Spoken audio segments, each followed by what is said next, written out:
वनपूर गाव जंगलच्या बाजूला असलेला एक हिरवळ गाव होतं. तिथे राहणारी लोक जंगलामधून भेटणारी फूल आणि औषधं दुसऱ्या गावात ते विकून आपलं पालनपोषण करत होते. फळं घ्या, ताजे ताजे फळं घ्या. अरे आई, हे डाळिंब कसं दिलेस? ताई, 50ला 1 किलो. एकदम जंगलातूनच आणले आहेत. आमचं जंगल आमच्यासाठी जीवन दैवत आहे. वनपूरमधून आहेस काय? हां ताई, तुम्ही लोक तर नशीबवान आहात जे एवढ्या चांगल्या जंगलाचा तुमच्यावरती आशीर्वाद आहे. हा ताई, हे तर आहे. एक काम कर, 20 रुपयाचे हे बोरं सुद्धा बांधून दे. पण गावाचा व्यापारी धनसुखलाल एक लालची माणूस होता.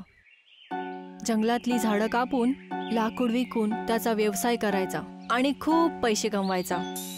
हे काय एवढे कमी? अरे एवढ्या कमी पैशामध्ये 50 किलो लाकूड घेऊन जाणार? धनसुखलालजी, एवढ्या वेळेस द्या. पुढच्या वेळी मी तुम्हाला नक्की पैसे देईल. मी तुमचा जुना ग्राहक आहे. तुमचं काय डोकं खराब आहे? मी इथे व्यापार करायला बसलोय, समाजसेवा नाही. पैसे असेल तर द्या, नाहीतर निघा इथून. धनसुखलालच्या झाडं कापण्यामुळे जंगलातली झाडं कमी होत जात होती. एक दिवशी निलिमा आपल्या घरातून सकाळी सकाळी जंगलाकडे गेली तर समोरचं दृश्य बघून तिचे डोळे एकदम उघडेच राहिले. हे काय? हे जंगल हव्यामध्ये कसं उडतंय? अरे देवा, हे कसं झालं? मला लगेच जाऊन सगळ्या गाववाल्यांना आता सांगावं लागेल. वनपूर गावातलं जंगल हवेमध्ये उडताना बघत तसंच निलिमा पळत जाऊन पूर्ण गावाला सांगते. तिची गोष्ट ऐकून युवांचा प्रधान अजय बोलून उठतो. ही तर खूपच वेगळी गोष्ट आहे की जंगल हवेमध्ये उडत आहे. मला तर वाटत आहे की हे खरंच एखाद्या भूताचं चक्कर आहे. मला तर वाटतं नक्कीच कोणीतरी आपल्या जंगलावरती काळा जादू केला असेल. अरे, जंगल जर अशा प्रकारे हवेत उडेल तर आपण कसं आपलं पालन पोषण करणार? कसं आपण आपल्या फळं तोडणार आणि कसं विकणार? गाववाले तर मरून जातील. अजयने मध्येच थांबून बोलला की, निलिमा दीदी, तुम्ही शांत राहा. असं काही नाही. मामला काय आहे ते तिथं जाऊनच कळेल आपल्याला. ना बाबा, आम्ही तर तिथे नाही जाणार. आम्हाला भीती वाटत आहे. सगळ्या गाववाल्यांनी उडत्या जंगलात जायचा नकार दिला. पण अजय एक बहादूर आणि एक शिकलेला मुलगा होता. तो भूत सारख्या गोष्टीवरती विश्वास नव्हता ठेवत. मी जातो आणि मी जाऊन बघतो की मामला काय आहे. अरे पण जाणार कसा? जंगल तर पूर्ण हवेमध्ये उडतोय. काही ना काहीतरी करावं लागेल. अजय आणि गाववाल्यांनी एक मोठी सीडी बनवली आणि त्याला जमिनीवरनं जंगलावरती टिकवलं. अजय वरती चढून जंगलमध्ये पोचतो तर हवा एकदम जोरात येते. अरे, आज जंगल काहीतरी वेगळंच वाटत आहे. एवढ्या जोराची हवा चालू आहे. अजय थोडा समोर जातो तर त्याला एक आवाज येते.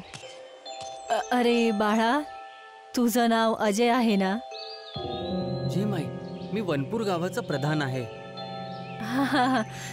वनपूर गावच्या लोकांसाठी तू बरंच काही केलं आहेस. जी माई, बस आपलं काम करत आहे. वनपूर गावाचे लोक या जंगलाला खूप पूजतात. या गावातल्या लोकांचं कमाई आणि साधन चालतं. पण माई, तुम्ही इथे एकटी काय करत आहात?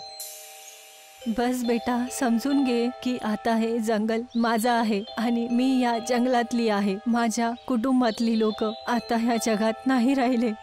या वयात मी काय काम करेल म्हणून या जंगलातच राहायला लागली. इथेच जेवण पण मिळतं, इथेच जवळ माझी झोपडी पण आहे. मी तिथेच राहते.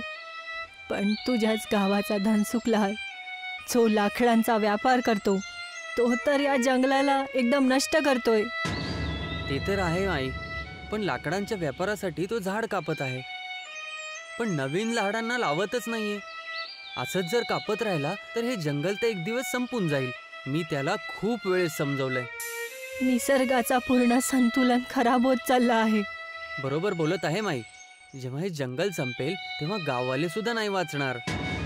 तुम्हा लोकांना त्या धनसुखलालला अडवावं लागेल, नाहीतर हे जंगल अशाच प्रकारे हवेमध्ये उडत राहील आणि गावातली लोक बिना जंगलाचे तरसत राहतील.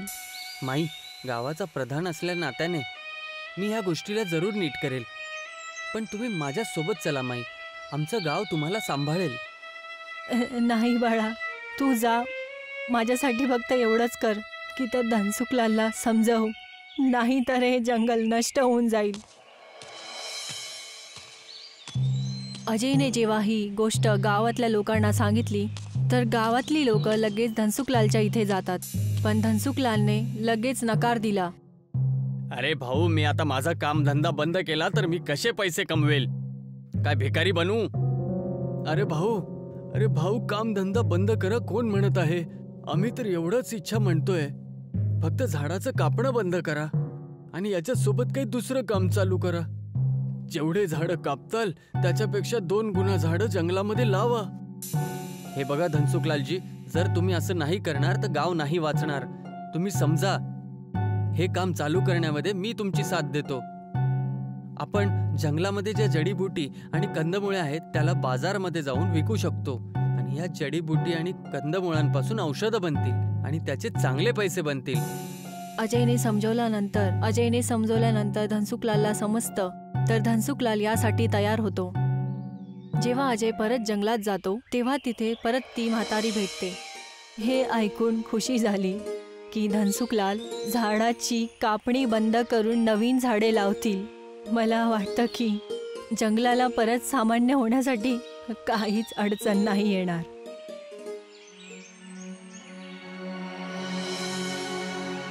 दुसऱ्या दिवशी जेव्हा जंगल सामान्य होतं तेव्हा गावातली लोक एकत्र येतात. अरे धनसुखलाल, जंगल तर बरोबर झालं. तुम्ही आणि अजय मिळून आता तुम्ही तुमचं काम करू शकता. अरे हा, हे लोक तर आपलं काम करतील. आपल्याला पण तर परत आपलं काम करायचंय. 2 दिवसापासून 1 पैसा सुद्धा नाही कमवला आहे. अरे निलिमा दीदी, का परेशान होत आहात? आता सगळं ठीक झालंय ना?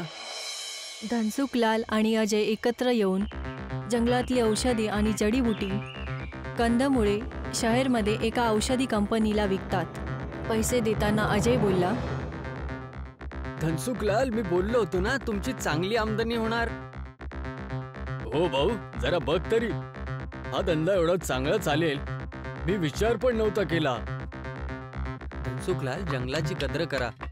तुम्ही एक काम करा, हा जो लाकडांचा व्यापार आहे ना याला पण बंद करा. जेवढं आपण जंगलाला वाचवेल तेवढंच जंगल आपल्याला वाचवेल. हा, विचार करेल याबद्दल मी. धनसुखलालचा खास माणूस भीमा कंदमुळांसाठी जमीन खोदत होता. तेव्हा त्याला एक मटकी भेटते ज्याच्यामध्ये खूप सारा खजाना होता. भीमा मटकी घेऊन धनसुखलाल आणि अजय जवळ येतो. जेव्हा ते दोघं वडाच्या झाडाखाली बोलत होते, मालक, हे बघा काय आहे. खजाना भेटलाय खोदकाम करताना. अरे वा, एवढे सगळे सोन्याचे आणि चांदीचे सिक्के. मी तर याला विकून श्रीमंत होऊन जाईल. धनसुखलाल, हे काय बोलत आहात तुम्ही? हे धन आपल्याला जंगलातून मिळाले. याच्यावरती कोणाचाच एक अधिकार नाहीये. याच्याने आपण जंगलात अजून जास्त झाडं लावूया. गावातले रस्ते, शाळा आणि दवाखाने या सगळ्यांची व्यवस्थित व्यवस्था करू. म्हणजे तू याला घरी घेऊन जाऊन यातला काही खजाना स्वतःसाठी ठेवशील ना? धनसुखलालजी, हा खजाना ना माझ्या घरी जाणार ना तुमच्या घरी. ही जंगलाची अमानत आहे, याला इथेच राहू देऊया.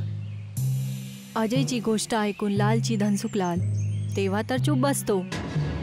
पण आपल्या घरी आल्यानंतर भीमाला बोलतो, भीमा, त्या मटक्याच्या खजान्याचा विचार अजूनही माझ्या डोक्यात चालू आहे. काय करू? करणं काय आहे, नरायचं काय आहे मालक? आजच जाऊन त्या मटकीला चोरून घेऊया. सांगून देऊ की कुठल्याच चोराने चोरी केली आहे. कोणाची हिंमत होईल तुमच्यावर बोट दाखवायची? त्या मटकीला मीच घेऊन टाकेल. आज रात्री त्या मटकीला मी माझ्या घरी घेऊन येणार. चांदणी रात्री जंगलामध्ये काहीतरी हलचल झाली. धनसुखलाल मटक्याजवळ येतो. मटकीमध्ये हात टाकलाच तर एक सापाने धनसुखलालला चावलं. धनसुखलालच्या आवाने जंगलातली शांतता भंग झाली. जंगल परत हवेमध्ये उडायला लागलं. हे बघून अजय जेव्हा जंगलामध्ये येतो तर त्याच्यासमोर ती म्हातारी होती. धनसुखलालचा मृत्यू झाला होता. त्याच्या तोंडातून फेस येत होता. हे काय झालं? धनसुखलालला काय झालं? तो मेला आहे. त्याने या मटक्यातला खजाना चोरी करायचा प्रयत्न केला तर सापाने त्याला चावलं. धनसुखलाल, तुझ्या लालचीपणाला तू जिंकू नाही शकला. तुझ्या लालचीपणामुळे तुझे हे हाल झाले. पण माहीत, तुम्हाला हे कसं माहिती? हेच बोलताच ती म्हातारी आपल्या मुख्य स्वरूपात आली. अजय, मी वनदेवी आहे. मी या जंगलाची काळजी करते. मीच या जंगलाला उडवूनकर गावापासून दूर केला आहे. धनसुखलाल सारख्या माणसांमुळे आज जंगल धोक्यात आहे. तुझ्याशी जेव्हा भेट झाली तेव्हा असं वाटलं की तुझ्यासारखाच चांगला माणूस या जंगलाला वाचवू शकतो. पण धनसुखलाल सारखा लालची माणूस या कार्यामध्ये अडचण देत होता. यासाठी त्याला मरायचंच होतं. वनदेवीची गोष्ट ऐकून अजयला धनसुखलालची चुकी कळाली. पण तो एक चांगला माणूस होता. हे देवी आहे, मान्य आहे की धनसुखलाल एक लालची व्यापारी आहे आणि त्याने चुकी पण केली आहे. पण देवी माय, पण त्याच्या बायकोचा आणि मुलांचा काय चूक आहे? यांच्यामुळे त्यांचं काय होईल? तुम्ही तुमची कृपा करून हिला परत जीवित करा. मी तुम्हाला वचन देतो की हा या जंगलापासून दूरच राहील. आणि जर असं करण्यापासून मना केलं तर गाववाल्यांच्या मदतीने मी इथून त्याला बाहेर काढून टाकेल. आता तुम्ही याला जिवंत करा. वा अजय, तू एक चांगला प्रधानच नाही तर एक चांगला माणूस सुद्धा आहे. मी ह्याला आत्ता लगेच जिवंत करते. पण तू ह्याला समजावून सांग की जंगलाला कापू नये. जी, मी असंच करेल. वनदेवीच्या हातातनं आलेल्या प्रकाशातून धनसुखलाल परत जिवंत होतो आणि देवी गायब होते आणि जंगल सामान्य होऊन जातो. त्याला जेव्हा अजयने सर्व गोष्ट सांगितली तेव्हा त्याच्या डोळ्यामध्ये पश्चातापाचे अश्रू होते. मला माफ करा, मी माझ्या लालचीपणामध्ये अंधळा झालो होतो. मला पैशाशिवाय काहीच दिसत नव्हतं. पण मला आता चुकीचा पश्चाताप आहे माझ्या. अजय, मी आजपासून जंगल कापण्याचं काम बंद करत आहे आणि जंगलाच्या भलाईसाठी काम करेल. धनसुखलाल, असंच करावं लागेल. तेव्हाच तर येणाऱ्या पिढीला आपण एक चांगलं जग दाखवू शकतो. आपल्याला आपला लालचीपणा सोडून माणसांसाठी जगावं लागेल.